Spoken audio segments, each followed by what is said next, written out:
हाँ जी भाई। तो देखिए नेक्स्ट जो क्वेश्चन आपका है, एम कोई 3x3 की matrix satisfying this then sum of the diagonal entries of M. तो इसमें क्या करना है आपको, एक्चुअली आप ध्यान से देखो, सो केयरफुल्ली आप ऑब्जर्व करो। M V one is lambda one V one, M V two is lambda two V two, M V three is lambda three V three, आपको ये गिवन है। सो आप आइडेंटिफाई करो lambda one lambda two lambda three, कर पाओगे? ध्यान से देखो। So what is your lambda one, what is your lambda two and what is your lambda three. लेकिन आपको लग रहा होगा नहीं ऐसा तो नहीं है, क्योंकि डायरेक्ट तो नहीं मिल रहा ना। अच्छा, बीच में इक्वलिटी गलत से आया है, वो एम भी होगा। ओके, तो ऐसा तो नहीं हो रहा है यहाँ पे ना। लेकिन ये ऐसा नहीं हो रहा है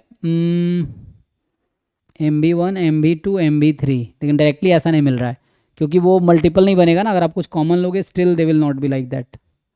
तो मुझे क्या करना पड़ेगा इसके लिए, then we have to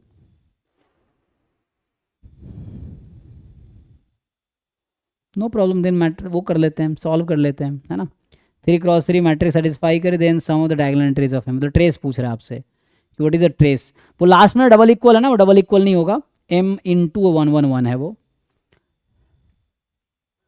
but I think we can construct, ऐसा बनेगा नहीं, वी वन कॉमन नहीं आएगा ना, V one we can not make common.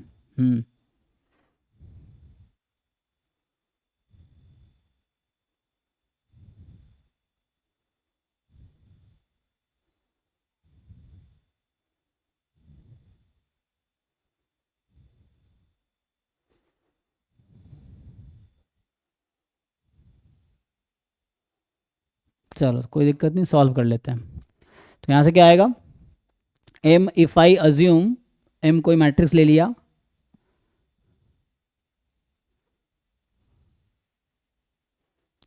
To एक थ्री, और वहाँ से आ जाएगा टू।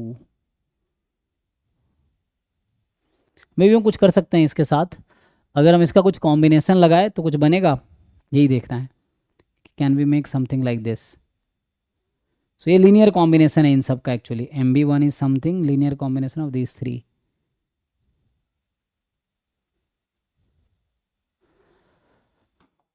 तो अभी के लिए ये अप्रोच डायरेक्ट काम नहीं करेगा, अगर डायरेक्ट काम करता तो इजीली आ जाता, बट डायरेक्ट बन नहीं रहा, क्योंकि V one V two V three is not common.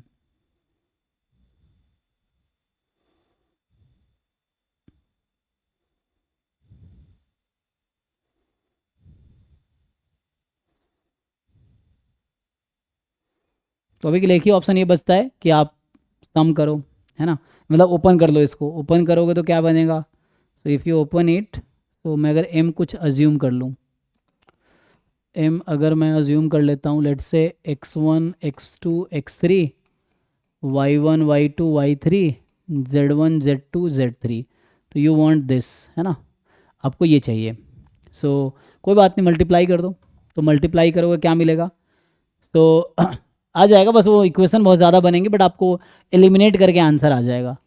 तो ये दे रखा ना, M V one is something, तो उसको मल्टीप्लाई कर लो। आपने ट्राई किया इस तरीके से मल्टीप्लाई करके?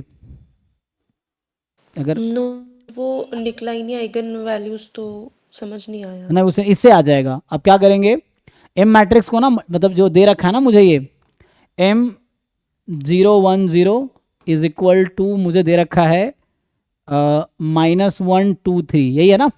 तो अगर आप प्रॉपर मल्टीप्लाई कर देंगे तो कितने इक्वेशन मिलेंगे यहाँ से मुझे, सर मतलब यहाँ से 3। तीन इक्वेशन। फिर अगले वाला जो आपको दे रखा है मैट्रिक्स इक्वेशन, उससे तीन आएगा, फिर अगले वाले से भी तीन आएगा, नाइन इक्वेशंस आएंगे और नाइन अननोन्स हैं। लेकिन इतना कॉम्प्लिकेट नहीं होगा, क्योंकि जीरो भी है ना उसमें, तो इतना कॉम्प्लिकेट है। इसी को अगर मैं सॉल्व कर दूं अभी के लिए, मान लो इसको मैं मल्टीप्लाई कर दूं, जब आप इसको मल्टीप्लाई करेंगे आ जाएगा x two is equal to minus one, Y two is equal to two, and z two is equal to three, ये आ गया। तो ये तीन इक्वेशन आ गया, तो डायरेक्टली तीन वेरिएबल की वैल्यू आ गई। वैसे ही अगला सॉल्व करेंगे, वो सिंप्लीफाई होकर कुछ तीन इक्वेशन और आ जाएगा, अगला सिंप्लीफाई होकर तीन इक्वेशन और आ जाएगा। नाइन इक्वेशन है, आपको पर्पस है x one Y two Z three निकालना, तो वाई टू तो आ ही गया, समहाउ एलिमिनेट करके आप वाई टू और जेड थ्री निकाल लो, वही आंसर होगा। ठीक है, तो ये करके देखो। Okay sir. हाँ, ये ट्राई कीजिए।